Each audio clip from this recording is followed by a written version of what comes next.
Kamusta survivors? Welcome to my channel. Ang topic natin ngayon ay ano mga pagkain na iwasan after stroke.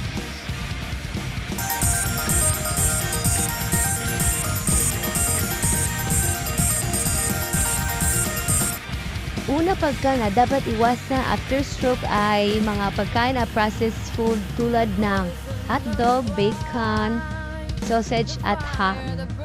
Ang mga processed food ay puno ng asin na nakakasira na kidney at mataas din siya ng cholesterol na delikado sa ugat natin.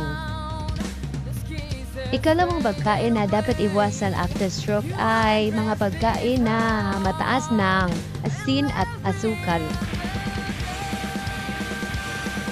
Ang pagkain na mataas ng asukal ay lapot ng dugo. Pati di pagka maalat ay nakakasira din ng kidney at nakakataas ng blood pressure din.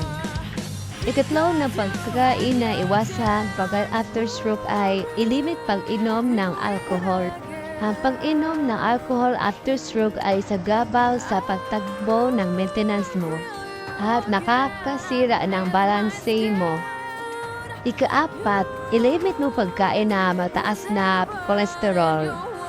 Ang pagkain na matataas na cholesterol ay nakaharang siya sa ugat natin at saka di na makapasok dugo patungo sa utak natin at mas sanhi ng stroke. 5, ilimit ang pag-inom ng tubig yung mga stroke survivor na merong sakit sa puso at sa kidney din. Ang kidney at puso ay magtutulungan na tumatrabaho sa katawan natin. Pag sira ang kidney, nahihirapan ang puso sa pag-circulate na mga dugo natin sa buong katawan. Subscribe to my channel.